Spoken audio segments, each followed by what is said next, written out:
오버더탑 코멘트 6월 17일 중국, 홍콩과 일본은 어디로? 저희 구독자분들은 이미 아시겠지만 홍콩의 자유를 뺏어간 시진핑 주석의 결정으로 인하여 예상대로 많은 다국적 기업들이 탈출을 했으며 홍콩의 부동산 상황은 계속 더 암울해지고 있습니다. 이자율의 상승과 금융 부분의 일자리 감소와 부동산 가격의 폭락으로 큰 손해를 보고 있습니다. 현재 홍콩의 주택가격은 5년 이래 최저치로 떨어졌으며 약 20여 년 전에 사스 위기가 심각했었던 이후 가장 많이 하락한 상태입니다. 많은 투자은행 및 부동산 업계의 분석과 예상에 의하면 앞으로도 더 많은 하락을 예상하고 있습니다.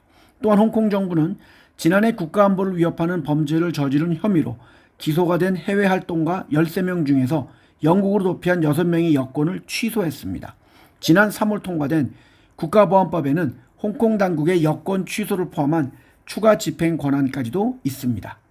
반면 일본의 중앙은행은 만장일치로 단기금리인 0%에서 0.1%의 범위를 유지했고 국채의 매입 규모를 축소하겠다고 발표했습니다만 7월에 금리를 인상할 가능성은 낮아졌고 미국과의 금리 차이가 여전히 있고 미국의 페드 또한 금리 인하는 올해 많아야 한 번 정도 있을 것으로 예상하기에 엔화는 여전히 달러 대비 약세로 갈 것으로 예상됩니다.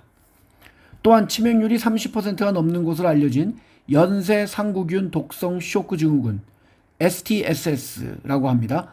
이것이 급증하고 있기에 일본을 방문할 국내 관광객들의 주의가 요구됩니다. 일본 국립감염병 연구소에 의하면 올해 6월 2일까지 STSS 환자의 발생 보고 건수는 977명으로 작년에 발생한 941명을 이미 뛰어넘는 수준으로 1999년 이래 최다입니다. 중국의 규제당국은 은행이 대중에게 금융상품을 판매하는 방식에 대해서 더욱 엄격한 제한을 하려고 하며 헤지펀드의 상품을 은행에서 판매하는 것을 금지시킬 것을 고려하고 있습니다. 그렇게 되면 중국의 최대 헤지펀드 중 일부의 주요한 상품 유통 채널인 은행을 그들에게서 차단할 수 있는 조치입니다.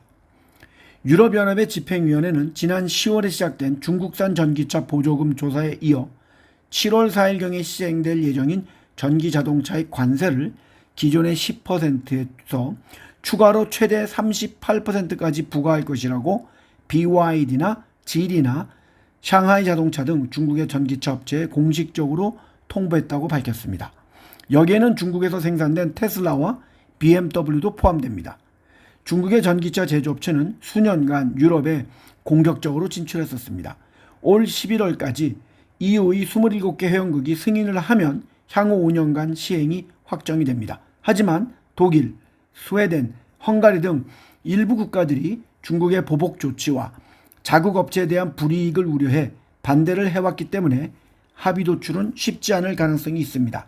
특히 독일은 중국이 가장 중요한 자동차 수출 시장 중의 하나이며 헝가리는 지난달 시진핑 주석이 방문을 해서 내년 BYD 공장 신축을 앞두고 있으며 스웨덴에 본사를 둔 볼보는 중국의 GD가 소유하고 있습니다.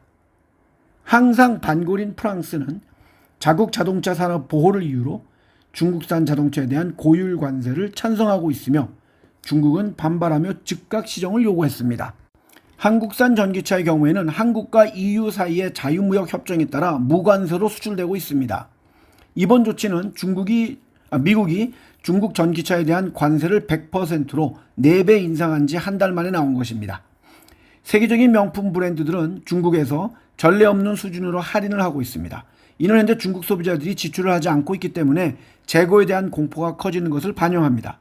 이번 달부터 대표적 전자상거래 플랫폼인 알리바바의 티몰에서 발렌시아가의 작은 베이지색 핸드백에 악어 무늬가 있는 모델을 1947달러, 270만 원 정도, 즉 35% 할인된 가격에 구입할 수 있습니다.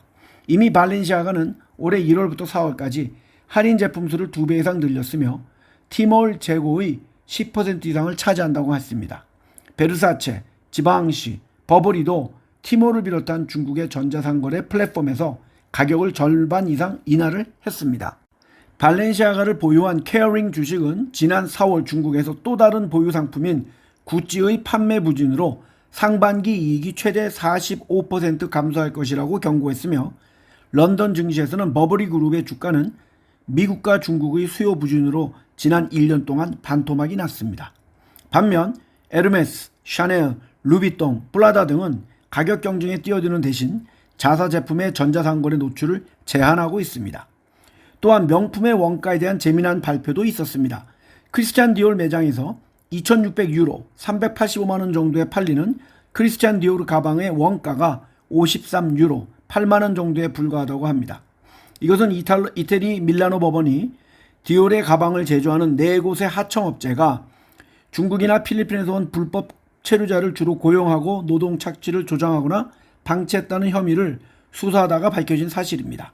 그들은 24시간 휴일도 없이 새우잠을 자며 근무해야 했다고 합니다. 법원은 디올에게 사법행정예방조치를 명령하고 1년 동안 회사를 감독할 사법행정관을 임명했다고 합니다. 4월에도 조르조 아르마니도 법원으로부터 디올과 같은 처분을 받았습니다. 유명 명품에는 정말 브랜드의 거품이 상당히 끼어있는 것 같습니다. 감사합니다.